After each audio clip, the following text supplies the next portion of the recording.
Hey guys, thank you for joining us. Today we're going to do a video. I'm here with Ryan, aka, is it Burnout Bobby? Yeah. Okay, Burnout Bobby. He has his own YouTube channel. Feel free to give him a like and subscribe to his channel as well. He basically covers a lot of stuff that maybe we don't cover.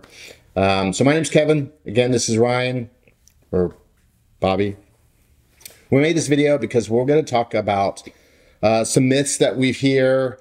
We've been doing this for such a long time. Since 2010, we've actually had a shop dealing only with Honda Ruckuses. And then later on, we went into grounds. But since 2010, we've been working on Ruckuses selling parts. Prior to that, I had a Ruckus in 2007. So it was like 15 years, almost 16 years worth of tuning Ruckuses. And then prior to that, I actually owned a motorcycle dealership. So I've had lots of experience in the motorcycle industry, and we answer the phone all the time. We're one of the few shops that actually have a telephone that you can contact. So you can imagine we're getting phone calls from other customers that are asking, hey, I tried to call this person, but they didn't answer. So we hear probably, Ryan, I would say we've probably done hundreds of thousands of phone calls over 13 years and emails. And we always hear the same questions of tech questions. So he's going to tell you a little bit about what he's done and how long he's been with the company. And then we're going to kind of go back and forth of some of the myths that we hear, some of the things that we hear, and show you some things. This is going to be more of a informational video. We're not going to have a comment section on here. You're not going to be able to post comments because honestly, we kind of feel like we know what we're talking about. We have a track record. We've been doing it for such a long time. And we sell a lot of parts. So that being said, Ryan, welcome and Thank you. Tell us a little about kind of what you've done and what you do here. Yeah, so my name is Ryan. Like I said, Burnout Bobby. I manage the shop. I've been working for the Ruck shop now for 9 years. Before that, I was working on scooters for maybe about a year and a half. I got into it, and then I got into it super deep. With that, moved down here, started working for a shop, taking on tech support, doing emails, phones, and then we continue to grow. We brought on more staff and helped train them to do the phone and emails. And currently, we're probably getting close to 200 to 300 emails a day, I'll say, that we see, on top of phone calls. What would you think around roughly?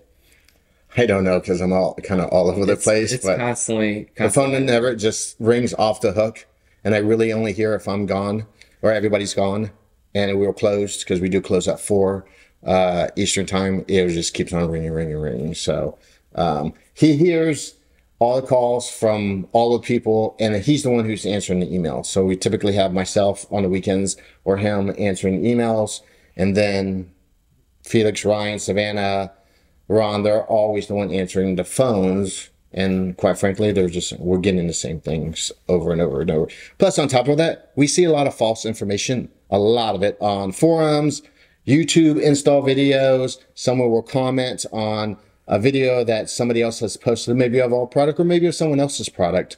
And they would put a comment on there and it's totally false information.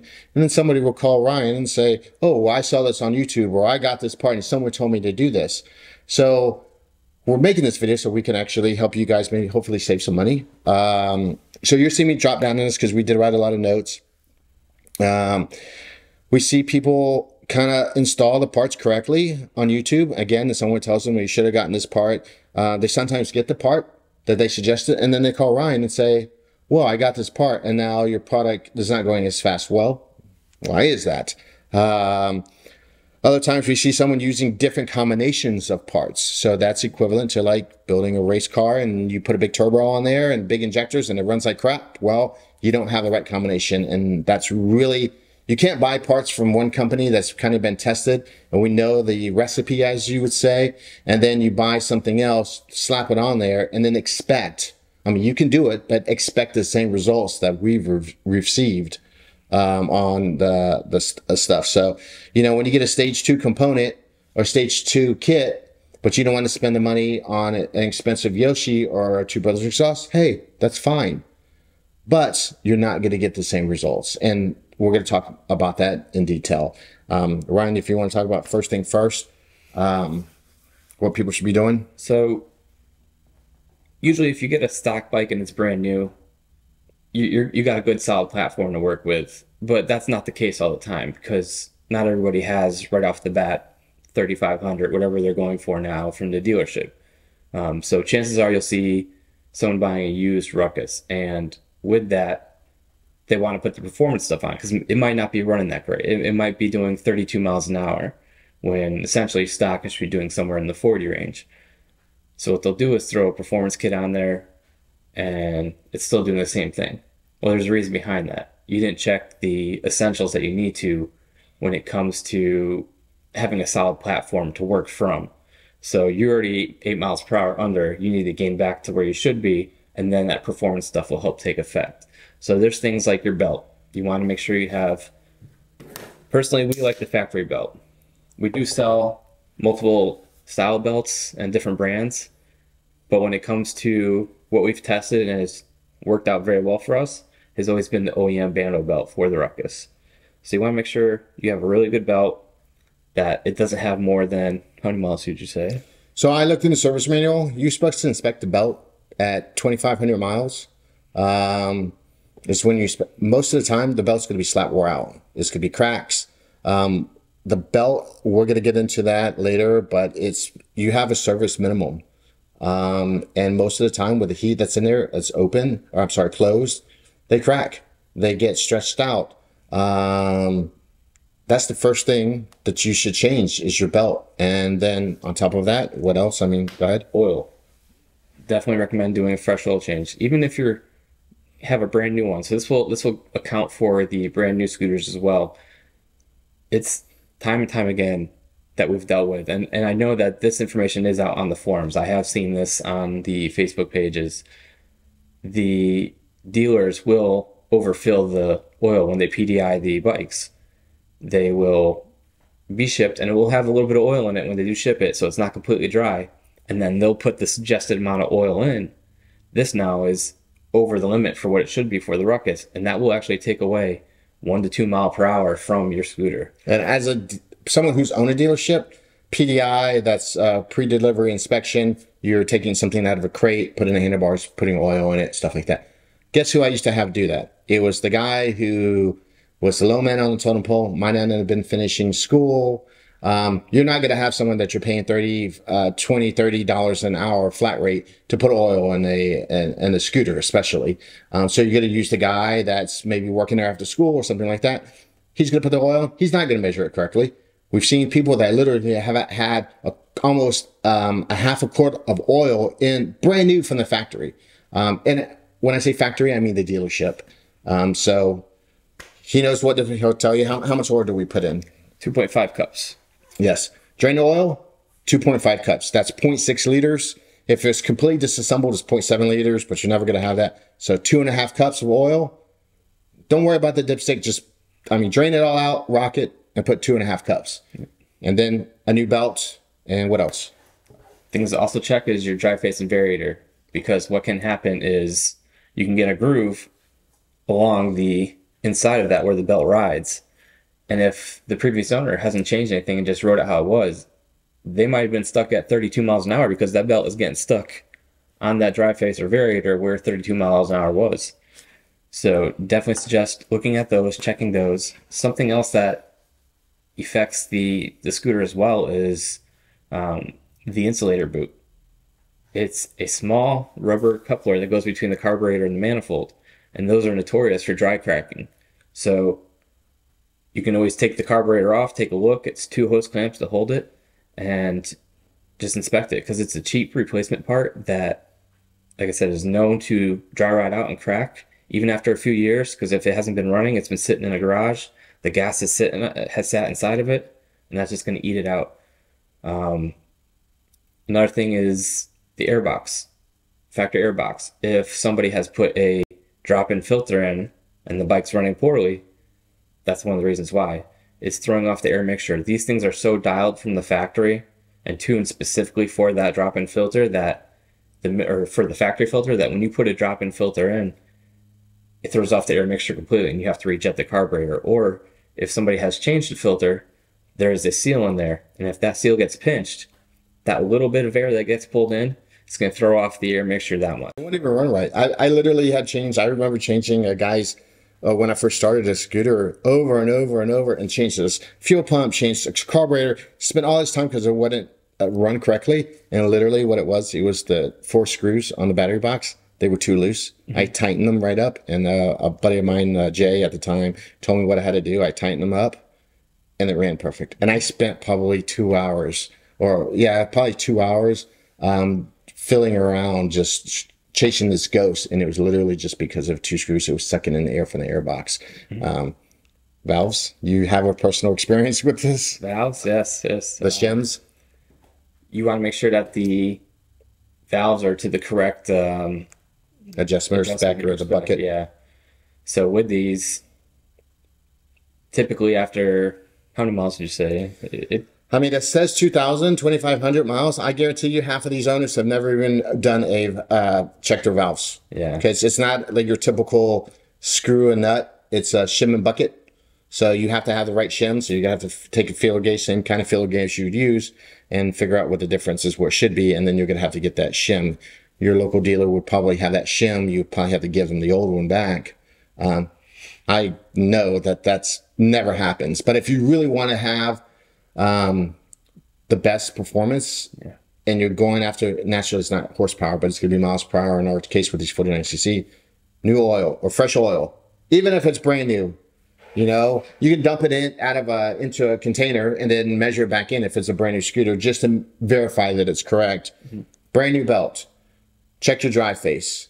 Have a good solid base, and then check your valves. I mean, yes, you don't have to do this, but if you're looking to if you have a scooter that's got unknown miles or no speedo, or it's got 2,000, 3,000, 4,000 miles. I mean, you're going to do that with a car. When you buy a car, you're probably going to, even though the owner says, just change oil, unless he shows you a receipt, you're going to go ahead and probably get it, at least I do, get an oil change to make sure everything's good. So that's what you need to do for a base, and then take it down the road and actually get your miles per hour after. You probably will see, even with a new belt and fresh oil, maybe your dry face doesn't have, I wouldn't buy a new one if you're going to purchase one, but at least do your base run and go from there. So a couple of little things too is if you are starting to replace parts, just to get it back to a solid platform, be careful the parts that you're purchasing as well. If you think the carburetor is bad or a carburetor is gunked up, there are replacement carbs out there, but you might find one, say, on Amazon and eBay. I've seen what are suggested to be genuine Honda factory replacement carbs, and I think they just say that they work for like the Honda Ruckus, and it looks just like it.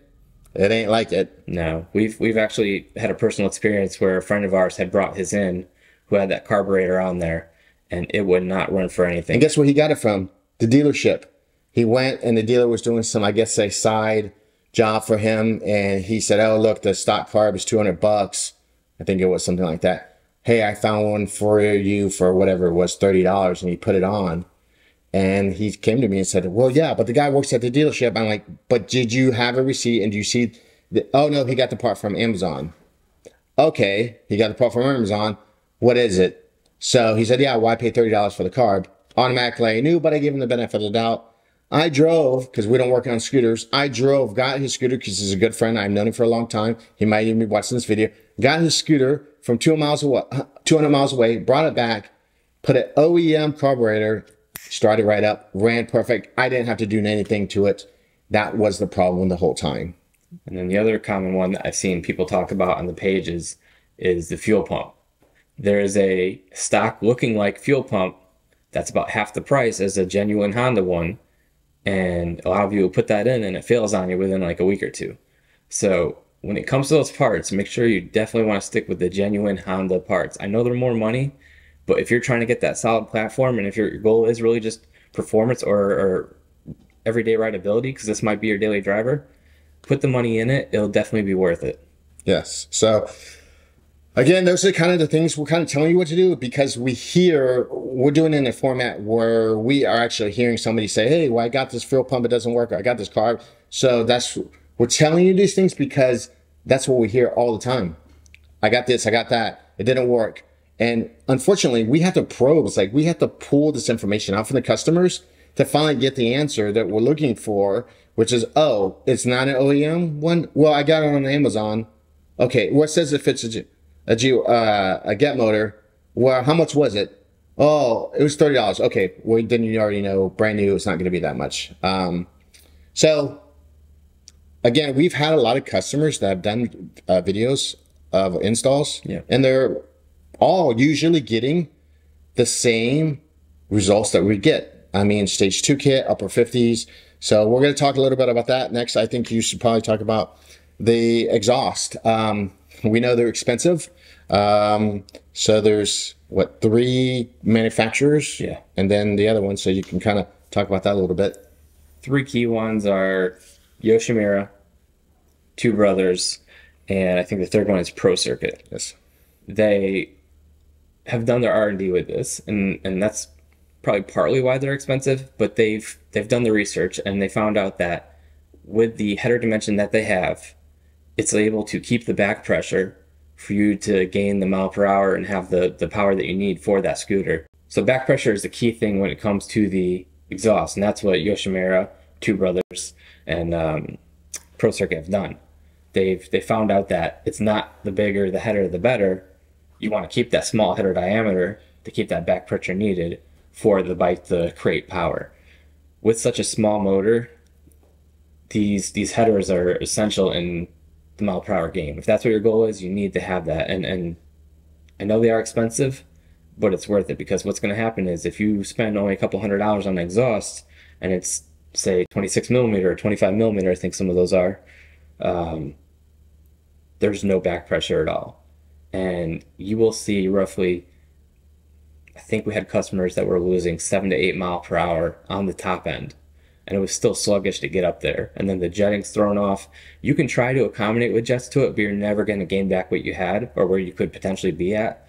So that's why it's just highly, highly recommended for something like the Yoshimura. Now, if you're trying to do something on a budget, something that you can do is a Briggs muffler. Keep the stock header, factory header. You cut off the exhaust, and you can weld it on to the factory header, and it's going to be loud, but you're going to see the performance that you would out of a Yoshimura. I mean, that's what we used to do back in the day. Just make sure you weld on the header a tab so you can use, I think it's the back bolt on the radiator. Yeah. Because you need to support the header, because if not, it's going to eventually break at the flange. Snap on. But that's what we used to do before Yoshi was, I mean, you got to remember, these bikes used to be $2,000, and Yoshi still was, pretty expensive. I think back in the day it was $289, so we didn't want to pay that kind of money, so we kind of, improvised with that. But that's a very good point. Somebody will buy a stage 1 kit, and they'll do their stuff, and then whatever they do, and then they put this huge header on there, maybe a GY6 header. We see that a lot too, and it falls on its face. They're going 30 miles per hour. That's not even what a stock Ruckus does. So if your scooter is going 30 miles per hour and you weigh under 200 pounds, you probably need to check your belt, check your shims, check your oil, because they should be going faster than that. 100%. There's another factor there that's keeping you from getting that mile per hour. Yeah. The next one we're going to talk about is intake. So I'm going to touch this real quick. The rest will kind of blow through because I don't want this video to be like 3 hours long. Intake. We have our intake. It's a common hose that everybody uses. We have our own TVR take. We did 4 or 5 intakes on our CNC machine, figured out which was the best angle for the intake. Some they weren't getting good. We changed the angle a little bit. There was a lot of R&D. We must have taken the scooter up and down, I don't know, 50, 60 times to get the right setting. Wow. We see a lot of people, oh, well, I bought this. It's the same as yours. Oh, well, where'd you get it from? Oh, well, I got a 3D printed one. Okay, well, 3D printed has ribs. It's not smooth. We don't know what the OD is and the ID is. So, again, we're forcing this information from these customers. Maybe they don't know what the jets are. If we know that our stuff works, again, I know you guys are watching videos for information. Just do your research. You know, look what's out there. Find out. You have to tune these things. Just because, like, we do an 85 jet on our kit for the main jet, that's because most of our customers, California, Texas, Florida, where it's all good weather, it's all sea level. If you live in Colorado, Utah, we understand you're not going to have the same. You're going to have to change the jet, and it's probably going to have to be, you know, 80 if you're buying the Type 1 or Type 2. For the most part, though, for the TBR, you can still use the same jet, the 78, with or without the shim, and you're just going to have to push in the intake or push it out to change the air fuel mixture. Yep. What else do you hear about intake, the tubes? Like, I got my own tube. Yeah, a lot of y'all will just find something similar and be like, oh, this should work. And then you're like, well, it's not getting the same performance. Or you guys claim that you get this mile per hour out of it, and I'm not getting that. Well, assuming that everything else in the bike is healthy, when you start, I'll ask, hey, can you send me a picture? And then you send me the photo, and I'm like, well, that's not our tube. There's a Home Depot U-clamp for a sink. And then, like, well, that might be your problem. And then, what do you suggest I do? Well, it's easier if you just buy one of our kits. And I'm not just saying that to push the product. It's just the time that we've put into it over the last 13 years of being in business to make sure that we can do it right and do it safely, and just we want to make it as easy as possible for you guys. That's the goal. That's why we made the stage 1 kit and stage 2 kit. And we've seen other companies kind of jump on board with this after it. So a lot of you know, and a lot of you've talked about how it works, you know, like, so with the intakes though, just to kind of get back to that, the hose matters. The length of the hose matters. The ID of the hose matters. The curvature of the hose. I mean, you have to have a resistance. You can't just have it. I don't know if you guys know, but you can't just throw a carburetor, air filter right on the carburetor. If you can, but it's not going to run correctly. And we see that a lot too. Yeah. You know, they don't want the hose. So maybe the hose fell off, or they put a hole in it, or whatever the case may be, and they just slapped a hose on, or the air filter on there, and it runs like crap. Yeah. I see a lot of you guys try to beat it around and just throw a filter directly on the carb. They run super lean like that, and even with like a big 85 jet, it's still going to have running issues. You're forcing too much air into that carburetor off the bat. Another thing I noticed that is some of y'all will buy the intake kits from us, but then you won't put the jets we include in, or with the TVR kit, you won't put the shim in. And what happens is you're like, well, it's not running right. Well, did you put the jets in, the shim in? Well, I put the jets in, but I didn't put the shim in. Someone on the Facebook told me I didn't need it. Well, here's the thing. These people on Facebook, they may have a cool looking Ruckus, but somebody told them what to do, you know, and they're not responsible for your bike. This is what we do as an everyday job.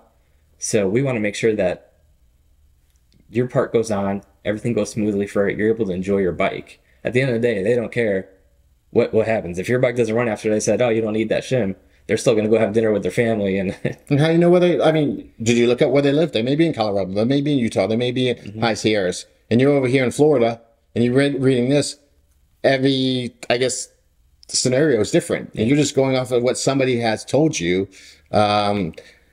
Do your homework. And I know, hey, we're in a society now that is instant gratification. You want to throw on a part.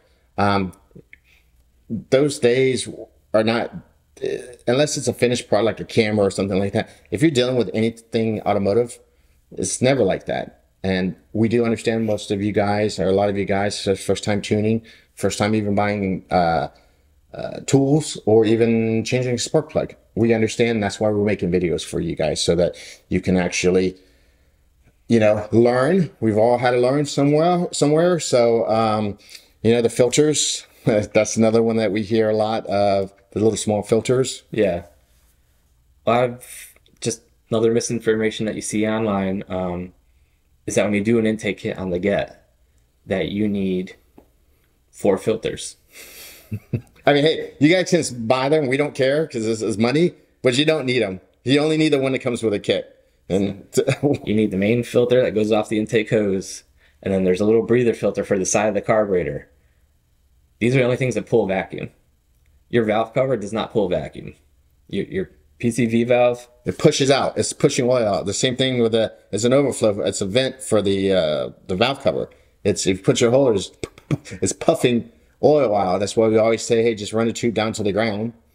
Yeah. And what happens is if people put them in and they receive pictures and the oil soaked, just dripping out filters that, I mean, do nothing. Essentially, a new carb or a new bike, all those hoses go is they just go into the carburetor, and the carburetor burns that excess of mist of oil that's puffing out.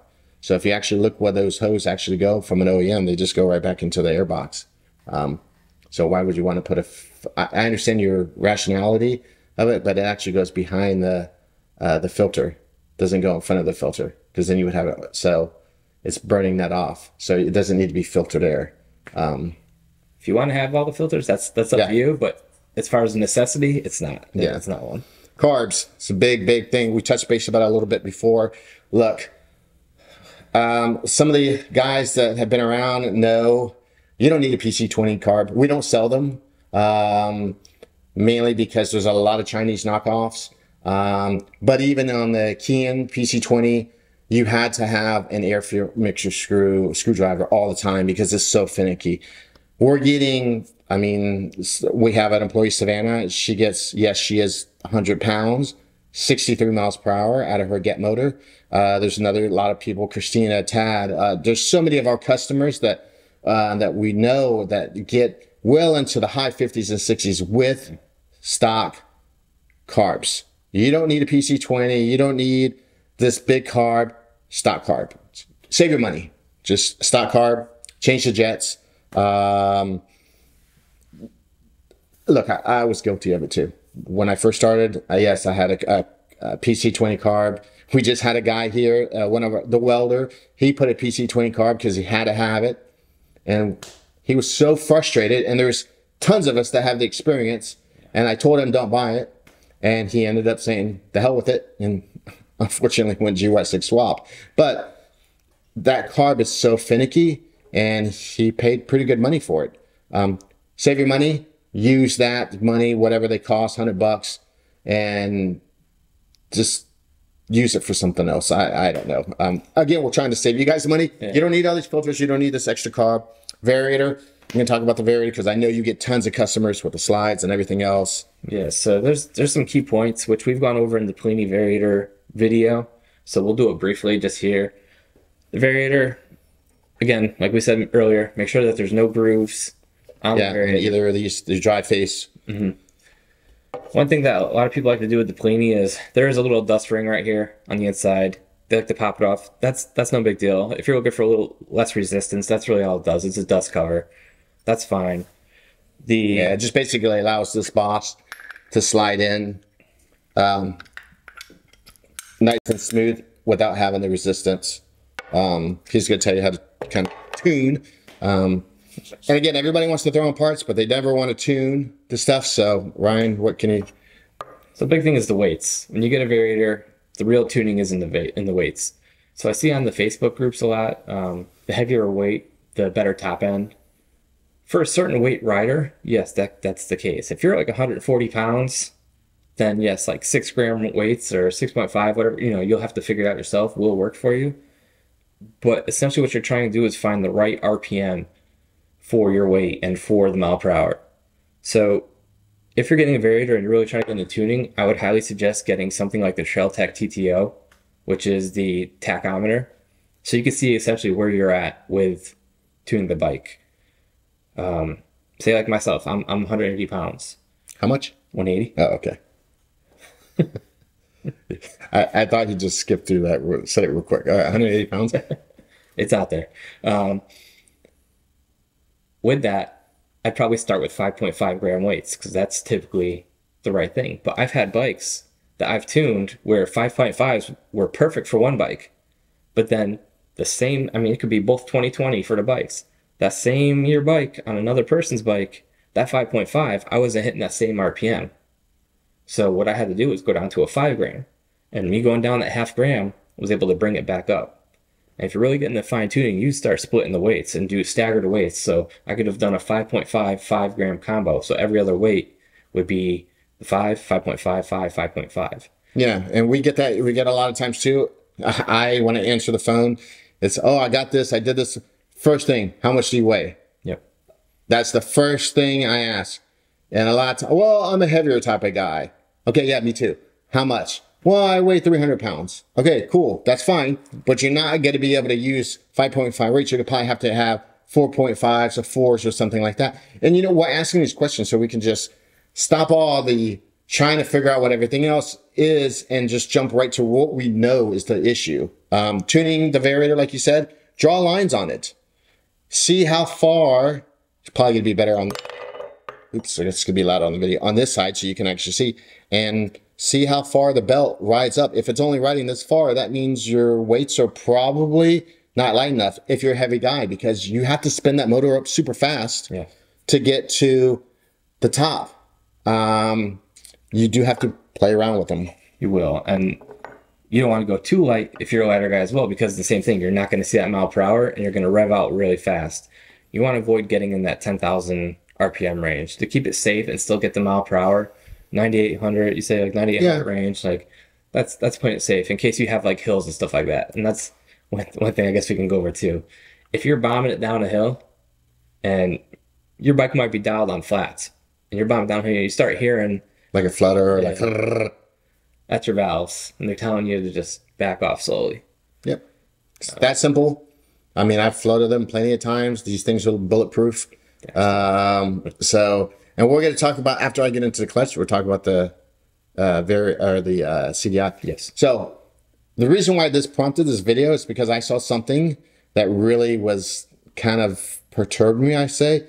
And there's a video of a stage 2 kit. The guy got the same results that we got. And some guy said, oh man, what you need to do is put blue clutch springs in yours. That's going to work a lot better. So I don't know if you're going to be able to see this, but this is a stock, very small stock OEM spring here. And this is a blue GY6 spring. So big difference just in the diameter of the coil. Do you know how much RPM you're going to lose just from chasing out these springs? This is a GY6 spring from, happens to be a 150, but they're about the same size as a 50cc. This only has 2 plugs. This is a stock clutch. Super, simple to open up. I can open this up. When you're spinning this, these soft springs open up. The centrifugal force actually opens up to open up this little pads here, and that's what actually goes on the clutch. So as you're spinning it, it opens up, grabs.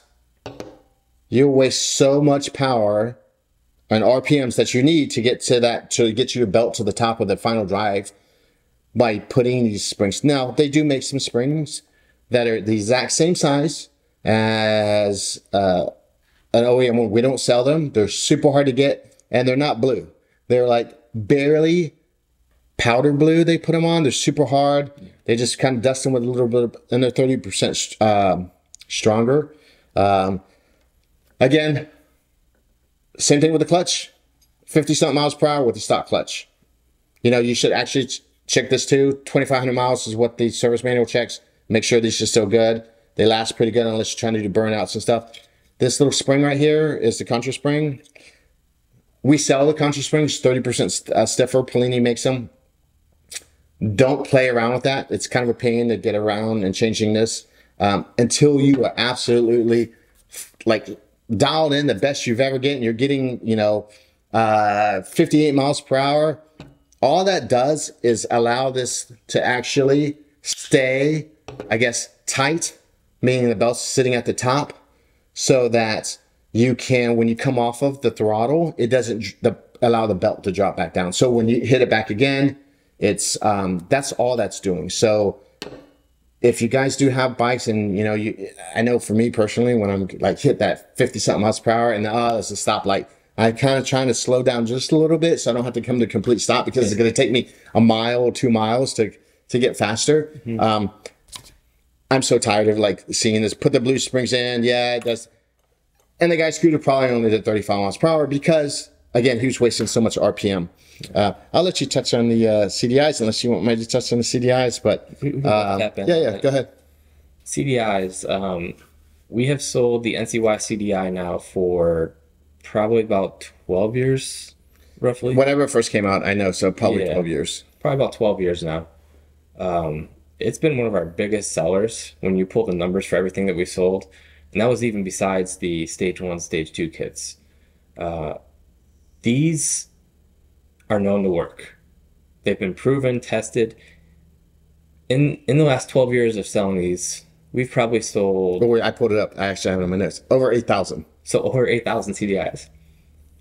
These are solid units. These work very, very well. Side note, I think we maybe had 4 out of all those, out of 8,000 or whatever it is, that we've ever had an issue with. It's a solid state unit. It's solid state, meaning they have the wires in it and they put epoxy in it.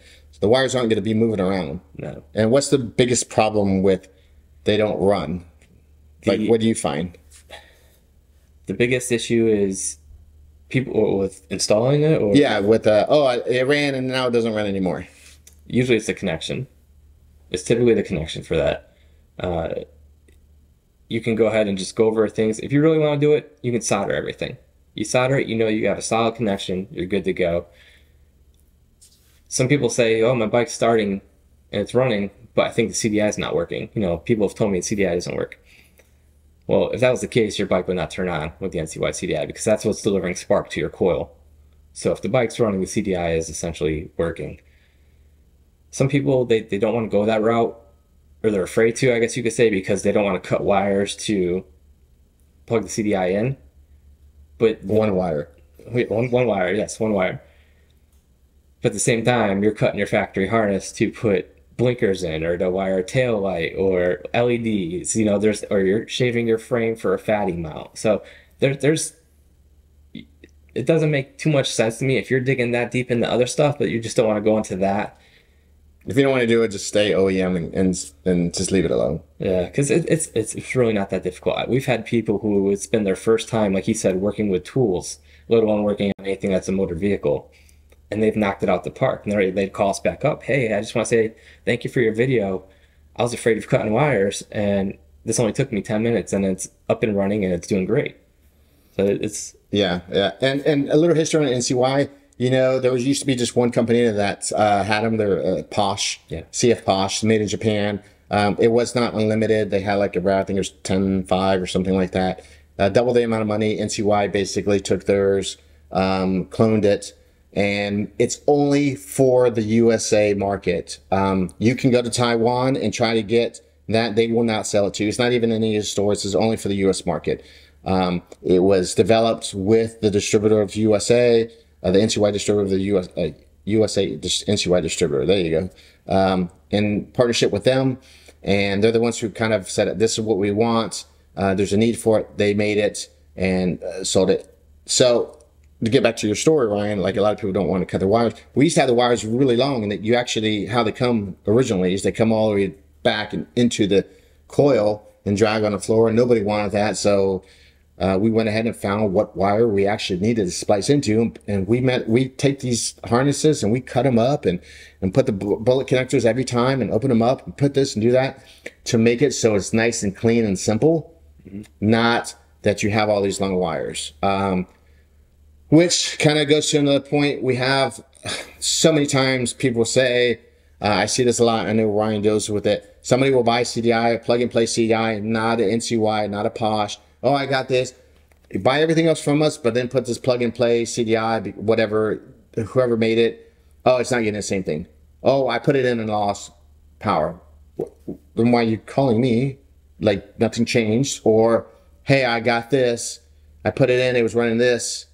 The guy doesn't answer the phone, or she doesn't answer the phone, or whoever it is. We know what works. If you want to buy those products, fine. No problem. But you can't expect to call us and ask us for advice on a product that we don't sell. We didn't do the R&D. We're just not familiar with it. Yeah, we're not familiar with it. So don't get upset with us when we go, hey, I'm sorry. You got to call that person or call that company. And you know what? When you buy stuff on eBay or Amazon, You can't call a phone number from them. So No tech support on yeah. eBay or Amazon. So the CDI definitely works. It's made for a Honda Ruckus, like I said. China, just going over the notes.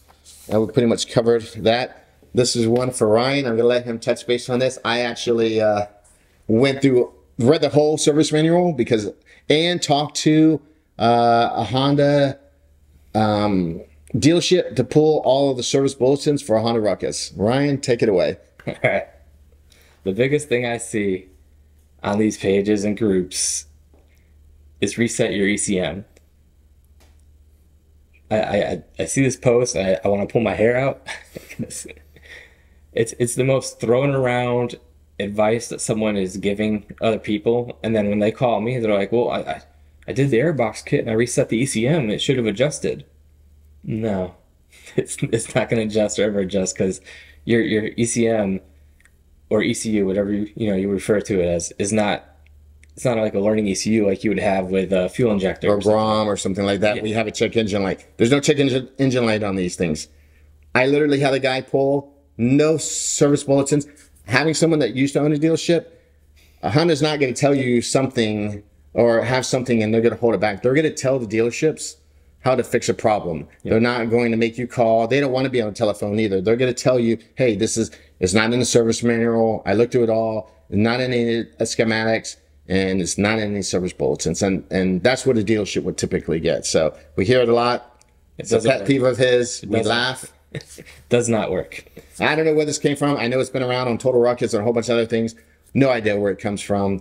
Maybe someone same thing with a car. They say, oh, you can take the positive and negative and touch on a battery and that clears the ECU.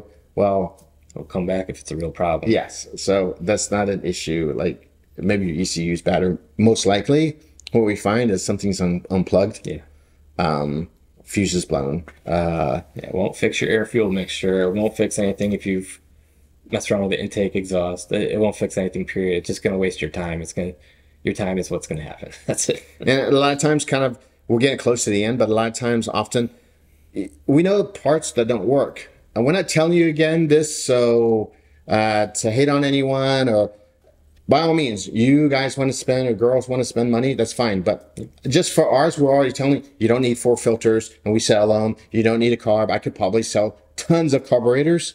Carburetors are usually meant to be rebuilt. That's why you typically can just buy all the parts. I've restored many, many classic motorcycles in my life. You put them in a dunk tank and you restore a carburetor. It's just a metal piece. What's going to go bad about it? Other than if you start drilling stuff, usually it's just gunked up with varnish and stuff like that. So I see guys, again, they just want to be lazy and, oh, this isn't work, throw it away. And fine. If you have the money like that, great. You can clean it, set it in a carb cleaner tank that they sell, clean everything, take it apart. And it's good. That's what we've always done is clean carbs. So other things, again, we're just telling you guys because we do this all day long. We're the only company that I know of that sells only Honda Ruckus, Honda Grom, Honda Monkey. I think there's only 3 or 4 platforms that we do. But we're the only one. We're not selling mini bikes, Benellis, Vespa, and all these other platforms because we do live in a specialized world, I think. So I would figure, I know when I'm looking for a boat part, I'm not calling someone that's selling canoes and this. Hey, if I look for Yamahas, I'm going to call that company that, same thing with cars. You're going to call someone that specializes in, turbo this or Hondas. You're not going to call someone that works on Kias to do a B16 swap on your, on your Honda. So again, we're trying to save you guys money. And also too, we're doing this video so we don't have to. I know it's been kind of long. We'll make it shorter on the post, but Ryan will. The other thing, one last thing, big bore kit. A lot of you who are looking for the mile per hour, you're like, I want more power on my 49cc motor. I want to go with the big bore kit. Well, not only are you opening up that motor and you're removing that nickel lining in the cylinder, which is helpful for cooling. So a lot of the big bore kits, you'll notice people who have run them. We had a real good buddy of ours locally who did one. He kept having issues where it was getting too hot. He's a master technician too for Toyota. Yeah. So he wasn't, some guy working at Walmart. He knows his stuff. He's built some very fast gets in throughout Mhm. the years. The other thing is you're now getting into the carburetor thing, which we've already discussed previously with the bigger carburetor. It's not needed if you're going to try to go that route. I mean, what they're still seeing the same mile per hour. When he did Oh that big yeah. boy kit, he saw the same mile per hour that he would do with. And we had to send his piston out to get matched board the correct way. We send the piston out of the cylinder and the piston together. We got it matched board. He blew like 4 or 5 head gaskets, and he just said, "Forget it." I'm done. We've seen other ones that do it. And remember, a 50cc is not the same as a 49cc. So a lot of times people see these big bore kits and they think, "Oh, 50cc, that's a GY6 big bore kit. What, $100 or something?" It's not the same. It's for the Yeah, for the definitely. Chinese 50cc. Exactly. Yeah. Exactly. So save your money. For the amount of money that you're going to spend on that, you might as well just go GY6 swap, and not have to spend all this money for a piston and a cylinder boring and then a carb and a cam and all this other stuff. I mean, yes, we know we like trying to squeeze out the most power that we can, and that's why we develop these parts as well. I think to kind of do that, but we're not trying to reinvent the wheel. Again, 13 years and probably, I don't know, 17, something like that, playing with these scooters. We've seen it all. I mean, I don't think there's too much that you can do. We've shaved heads and Ported just carbs. ported carbs. We've done it all. Yeah. And yeah, you're squeezing out, at that point, you're squeezing out maybe a half a mile per hour, maybe 2 miles per hour, but you're already at the top. So we've kind of done all those things, and most people, customers, they don't want to get into that. You can go into that. But again, you have to have the right, I guess, combination for that. Yeah. And we do live in Florida. We get a ride all the time. So we have, I guess tons and tons of riding time to test and tune. We're flat, flat ground, sea elevation. So, we hear a lot of times, "Oh, you didn't get this, you didn't get that." Yeah, we did. And we're working on that as well to show you guys. I mean, we have a picture on our stage 1 kit where someone's actually, I think the picture's still there, going whatever, 57 miles per hour or 60 miles per hour behind, with a speedo there. So we're working on something as well where we can show Savannah how fast hers is going. But again, there's always going to be naysayers. So, you can show somebody and they'll make some excuse up anyways. Hopefully this is kind of good. Do you have any other? Yeah, one other thing that I do say is if you are down your bike and you're looking for that mile per hour, you might have hit that 50 range and you're like, I want just a little bit more. One thing you can do is Honda Metropolitan gears. Met gears are, I think it's 11% Yeah, I think so. longer gear ratio, but and you will get that top end. You might lose a little bit of the bottom end with these gears because of that, but you'll just have to, again, tune the variator to that because now you're changing the whole gear ratio. So what might have worked on your stock Ruck gears will be different now with the Metropolitan gears, but that's what, like he was just saying, Savannah, she has the Met gears in her scooter, and that's And yeah, she does have a Met, but she has a Ruckus swing arm. So Ruckus we had to swing arm. change the gears back in, and she has a Ruckus motor. So, but with that, those gears will essentially help you get that mile per hour range. So she might have gone from, say, like 53 miles per hour with the Ruck gears to now doing, low 60s with the Metropolitan gears. It was a lot of tuning. We spent hours and hours and hours between the knowledge of all the guys at the shop here, which you put the years together. It's 60 years or so of working on these. Yeah, I mean, when you get that, just like anything, you're full tucked.